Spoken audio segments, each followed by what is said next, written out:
detik bahasanya semua kali. Nah terus kata suami Medan, tepuk jidat Medan. Sekarang kalau ditanya, kau can I go for my PhD? Dia bilang apa? Jangan macam-macam ya. Karena dia pusing Medannya sudah banyak sama kuliah. Ya. Dan alhamdulillah walaupun dia jadi profesor, nggak boleh bisa berhenti. Ya, kalau belajar ilmu harus terus tiap hari. Ya, belajar apa aja. Aku kayaknya udah nggak bisa lagi diam-diam. Apa sih belajar? Ngapain sih? Gitu kan? Ada yang kadang-kadang begitu, ini ada yang baru mau datang, kita ke depan, maju lagi, Bu. Maju lagi semuanya, oke? Nah, jadi kalau kita lihat di sini, perjuangan Medan tadi berat nggak sih? Tapi ternyata Allah mudahkan. Kenapa? Karena izzatul Islam. Ya, karena ingin memuliakan agama Allah. Ya. Dan menurut Medan, semakin Medan banyak lagi ibadah, banyak lagi belajar tentang Islam, Allah lebih mudah lagi. Ya, buktinya Medan sudah banyak jalan-jalan, semuanya gratis. Ya, jalan-jalan gratis ke 34 negara, baru 34 negara. Mohon maaf ya, yang masih bisa baru kunjungan ke Bogor, yang rumahnya di Ciaci Kupa. Mohon maaf ya, yang cuma bisa ngiter-ngiter mangga 2. Bukannya sombong, tapi ini dalam rangka kita memenuhi perintah Allah. Siru fil ardi wal tanzur kaifa kana akibatul ladzina min qabli.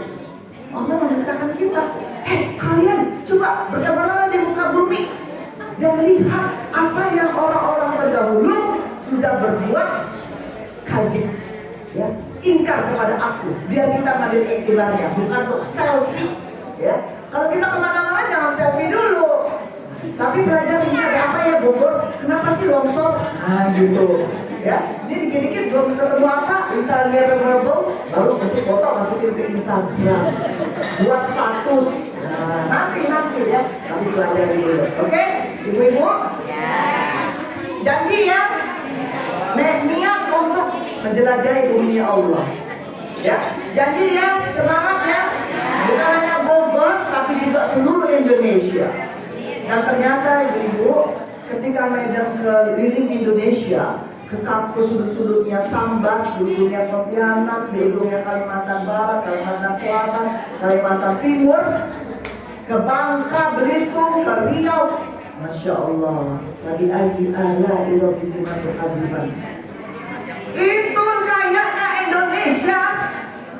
Nggak ada lagi nih gubuk-gubuk kayak gini. Kalau memang pemerintahnya benar-benar bisa memaksimalkan sumber daya Indonesia.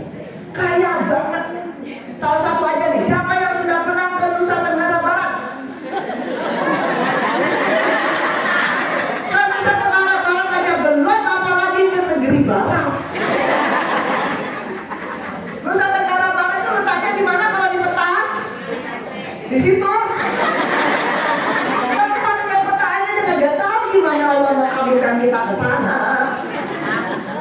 Nusa Tenggara Barat itu dekat dengan pulau-pulau Bali dan Nusa Tenggara Timur di ujung sana. Kalau Pulau Jawa, di sininya dia. Ya. Ternyata di salah satu aja nih, salah satu contohnya ya. Itu Nusa Tenggara Barat. Kata gubernurnya, tolonglah kami berdayakan masyarakat kami, katanya.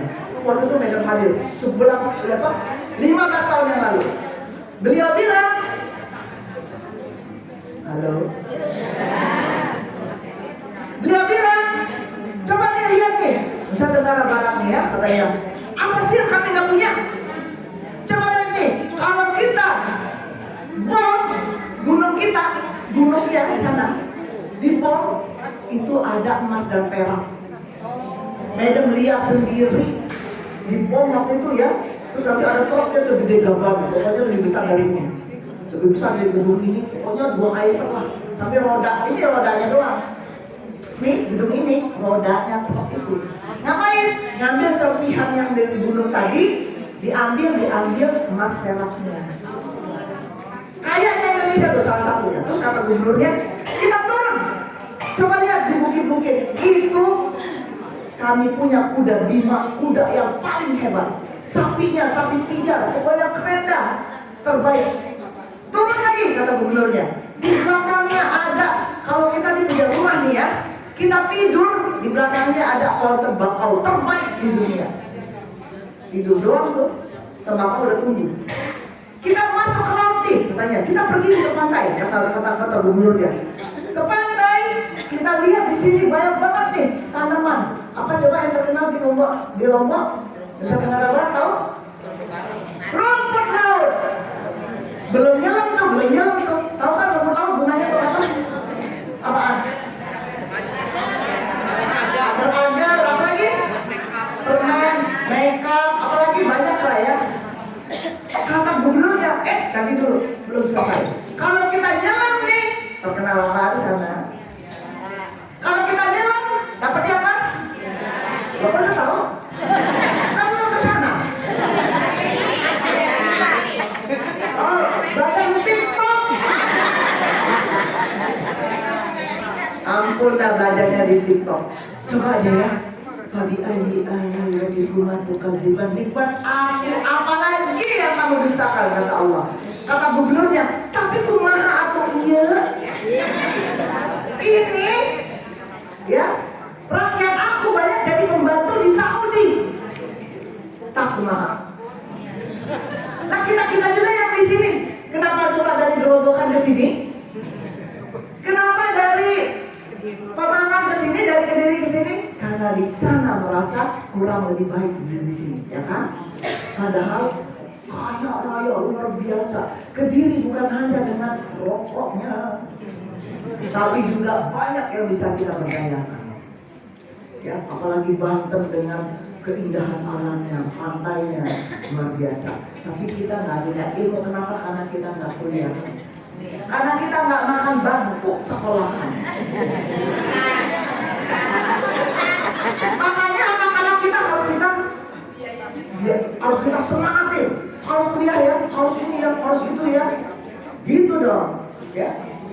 Kalau Medan ini S1, S2, S3, kalau ada STR, ada S4, mau. Seneng banget sama belajar. Jadi jangan sampai putus sekolah nih anak-anak kita nih ya, cucu-cucu kita ya. Nah, maka dari itu salah satu tempat mustajab itu pergi umroh. Medan alhamdulillah baru 6 kali, 7 kali lah ya. Umroh dan haji. Haji 1 kali, selainnya umroh. Semuanya mohon maaf gratis. Lo kok bisa gratis? Tadi kata Bang Salim, mintanya aja 5 tahun. Aku seperti prasangka hambaku. Siapa yang hari ini bilang gak mungkin aku umroh? Orang tinggal di pinggir kereta. Siapa yang bilang hari ini? Ada yang bilang kayak gitu? Ada. Coret besar-besar, pakai spidol. Siapa yang bilang gak mungkin anak kamu kuliah kayak Ustaz Salim pergi ke Malaysia? Gak mungkin. Siapa yang bilang kayak gitu?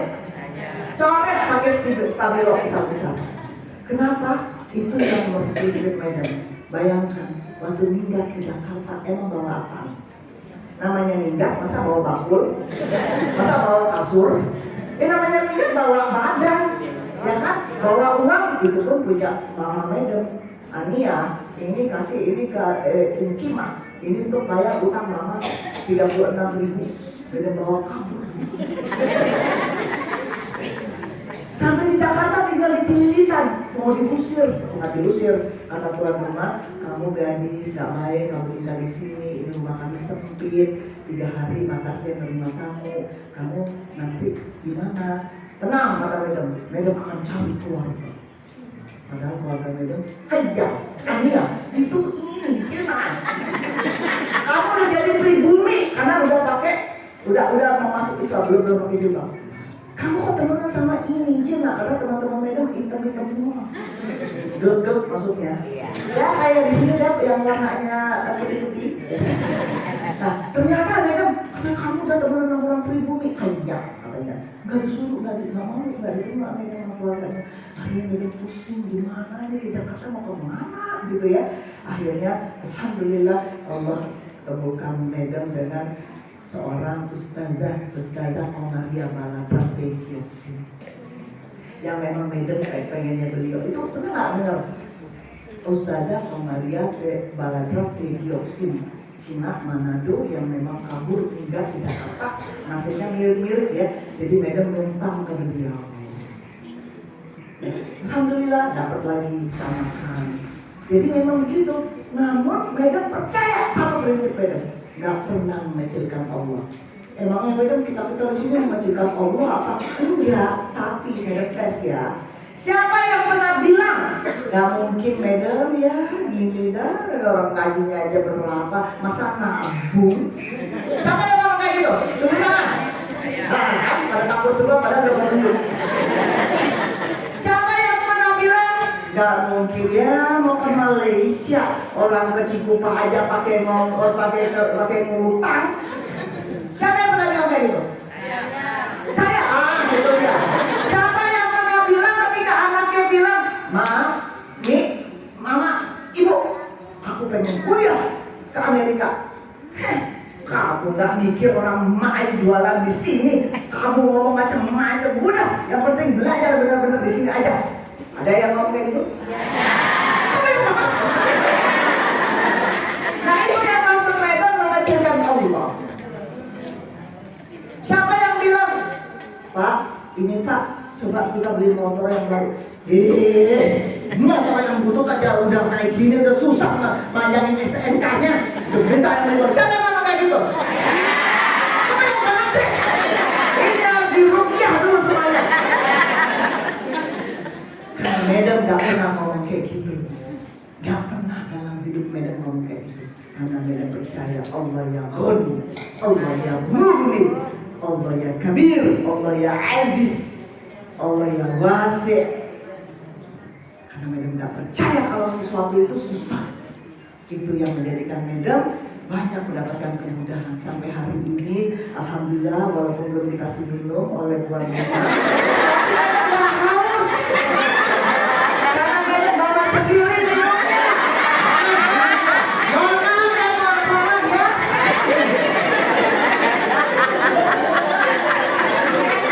Ini majelis satu-satunya yang begitu-begitu ikutan Prabowo efisiensi. Jangankan minum, buah pun gak ada. Memang gak ada ya, kalau memang dilarang ya. Betul, bagus. Dianjurkan untuk puasa, tahu? Nah, jadi dia mulai gak, bisa gak kita janji hari ini bilang ke seluruh keluarga dan ke seluruh RT RW, halo, jangan pernah bilang gak mungkin ya, gitu. Jangan pernah bilang kayaknya ya susah, gak boleh, coret. Madam gak pernah ngajarin Madam, anak-anak Madam semuanya Madam bilang not impossible for Allah. Gak ada yang gak mungkin bagi Allah. Kun fayakun kata Allah. Yang penting ud'uni fastajib lakum. Doa lo pada doa lo gua. Kata Allah. Gua kabulin. Lah susah banget doa. Emangnya doa harus sambil wudhu dulu? Emangnya doa harus tempat yang diem, gak ada orang, ya Allah gitu, gitu. Semuanya doa. Kata Allah sekarang aja bisa ngedoain nih. Ya Allah tolong ya Allah, aku pengen umroh ya Allah, cepatkan ya Allah, mudahkan ya Allah. Tapi ikhtiar dulu, ini mah doa. Terus kata saya bilang orang kata, kamu ngapain? Di masjid mulu dari pagi sampai sore kagak bergerak-gerak. Aku doa ya, saya bilang umrah. Pergi kamu keluar, ikhtiar sana. Nah kayak gitu. Jangan ini baca Quran, Mas kenapa Mas? Bapak lagi berdoa. Baca Quran sepanjang harinya. Kagak kerja, kagak bisnis. Tenang, mama lagi doa nih, mama lagi doa. Jangan kayak gitu. Ya, semuanya seimbang. Karena semua yang kita lakukan juga ibadah, yang kita buat juga ibadah, yang untuk menjadikan Allah senang sama kita. Ya, janji ya. Karena saya pernah ngerasain. Tadi niat nggak bawa apa-apa, tapi masya Allah, Allah mudahkan hidup Madam karena percaya bahwa semuanya yang Allah menentukan, yang semuanya datang dari Allah, semuanya kita kembalikan kepada Allah. Ya, jadi beruntung bagi yang sudah beragama Islam, apalagi sudah ada hadir. Kalau Madam baru merasakan ketika usia-usia setelah tamat SMA baru merasa banget nikmatnya. Kalau dulu ya Kak Yanti dengerin Madam ngaji, aduh malu banget karena Jim Haho-nya nggak jelas, nggak tahu ngebedainnya, karena bedanya cuma Thailand doang kan. Itu bedanya susah banget karena usianya udah besar. Makanya sekarang kalau anak-anak kita jangan sampai nggak ngaji ke sini, tapi ngajinya juga jangan asal-asal. Baru di gurungnya ibu-ibu juga jangan asal-asal bacanya, karena semua hukum-hukumnya tajwid ya kita tingkatkan lagi terjemahannya ya, makanya semuanya belajar juga bahasa Arab ya.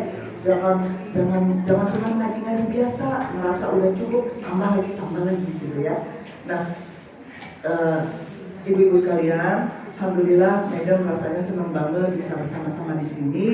Dan tentu saja Madam adalah perencana keuangan untuk diri sendiri, untuk keluarga. Jadi Madam selama menikah baru 26 tahun ya menikah dengan seorang suami yang paling ganteng dah, apalagi di sini yang paling ganteng dah di seluruh kelurahan ini ya Pak saya. Tapi adiknya beliau juga, muridnya beliau juga ya. Nah itu kami berdua ingin mengatur keuangannya. Kenapa? Karena kalau orang Aceh, suami Madam orang Aceh, ada orang Aceh di sini? Nah ada ya. Kalau orang Aceh itu, kalau kita menikah, dia perempuan itu menyiapkan kamar minimal untuk suaminya masuk. Nah kalau orang Cina terbalik, yang laki-lakinya harus menyiapin tempat untuk istrinya masuk rumahnya, gitu kan?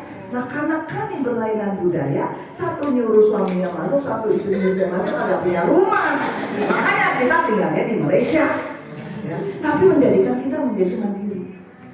Utang ini segala macam corek, nggak mau, pengennya berdikari sendiri, pengennya ini sendiri, pengennya merencanakan, percaya kepada Allah, semuanya yakin, semuanya dimudahkan. Dan alhamdulillah sampai hari ini minimal tidak punya utang. Ya, makanya kita pastikan ya, kalau kita percaya rezeki kita insya Allah dimudahkan oleh Allah. Nah, makanya ibu-ibu sekalian kita rencanakan. Pertama, nih tahun ini kita mau ngapain nih? Ya, wah aku pengen betulin rumah, renovasi rumah, aku pengen punya rumah sendiri. Diniatkan, ditulis. Kenapa kalau nggak ditulisnya? Atau kita pengen umrah di tahun depan barengan sama Ustadz Salim jadi pembimbingnya? Mungkin nggak? Mungkin nggak? Kayaknya belum jawab semua ya. Mungkin nggak kita barengan umrah? Kenceng banget. Kalau mungkin, berarti kita udah azamkan, kita catat. Mama mau umroh 2026 misalnya. Nanti 2010-nya mau ngapain aja nih? 2020. Jadi kita dicatat. Kenapa? Nanti kalau dicatat, malaikat yang dengerin juga. Amin. Tapi kalau nggak dicatat nih ya, lupa. Ya Allah, aku pengen umroh ya Allah. Aku sih pengennya 2026 sih ya Allah. Tapi kayaknya 2027 aja ya Allah. Itu malaikat bingung. Nah, gue perasaan udah ngaminin kemarin. Makanya dicatat dan dibilang ya Allah, aku nih kayaknya ya umrohnya 25 juta. Berarti aku harus ngasih tabungan sekian. Nah kalau gitu aku harus pasti ini. Sekarang gini, sebulan berapa nih? Misalnya 12 bulan. 25 juta dibagi 12 bulan berapa? Berarti 2 juta lebih, 1 bulannya 2 juta lebih. Bisa nggak nih kita nabung 2 juta lebih? Coba pengen bener-bener. Bisa nggak kita nyiapin 2 juta dalam 1 bulan? Oh, kan kadang-kadang nggak percaya. Nggak percaya. Itu dia itu yang kami dicoret. Gimana sih? Dicoret dulu, bilang bisa. Insya Allah bisa. Buktinya apa? Nih, Madam ceritain ya. Ini Madam nggak promosi bank apa-apa. Ini kebetulan kita ada teman-teman yang ingin. Karena kenapa? Ini bank yang kita pilih supaya kenal, karena udah biasa dengan namanya, ya. Nah, Madam pernah ya buka rekening di bank ini 5 tahun yang lalu. 10 orang yang kita bukain rekening. Alhamdulillah, 5 orang dari sebelumnya itu, dari 10 itu tidak pergi umroh. Salah satunya adalah tukang urut sama bibi kerja di rumah. Coba merinding nggak? Merinding bulu. Tahu nggak kenapa? Itu tukang urut. Serem ya, negaranya serem.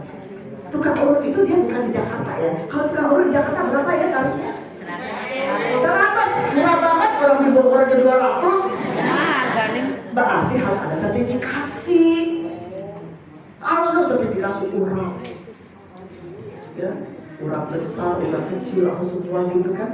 Ada sertifikasi ya biar kita bisa dapat ya upah yang ini. Nah, yang tukang urut ini dia di daerah, ya biasa dikasih 50.000, 25.000. Tapi dia cerita, ketika saya lihat ngobrol, orang yang minta urut tuh banyak banget.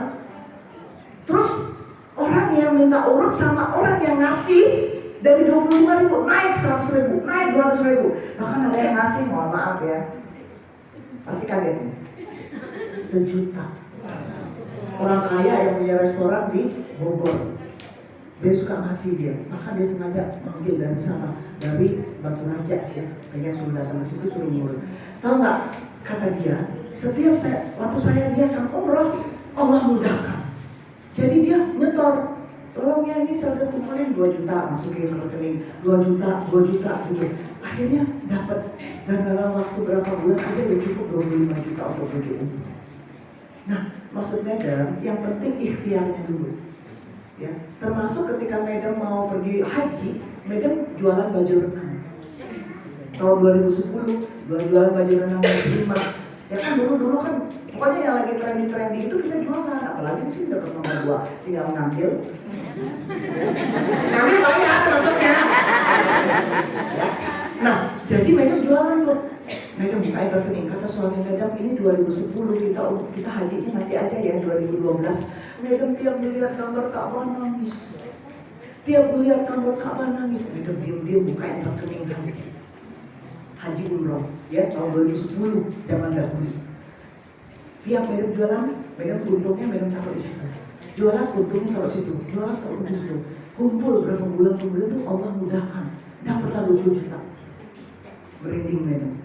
Setelah itu Madam setorkan dan dikasih gratis untuk Madam yang suami bayar dan beliau jual mobilnya.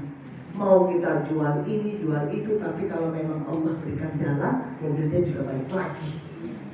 Nah, jadi nggak ada yang nggak mungkin, ya. Ibu-ibu yang penting ikhtiarnya, ya. Yang penting ikhtiarnya, niatnya, dan tadi ya ada yang kita coret-coret ya.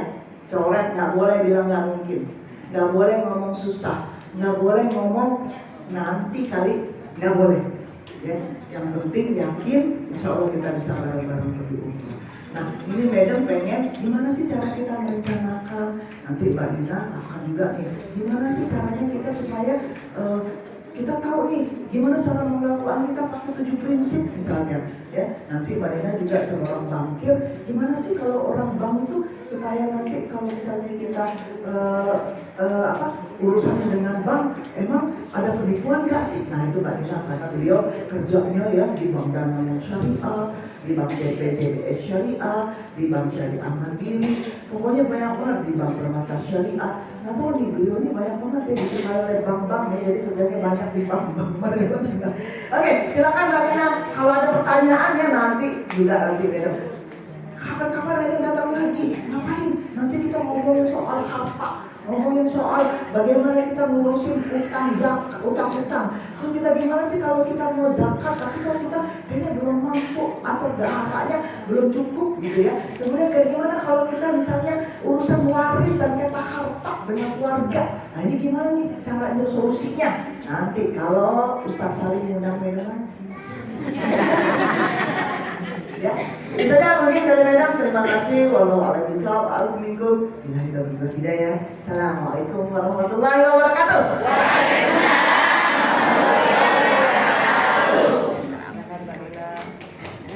Tepuk tangannya jangan ragu-ragu juga ya.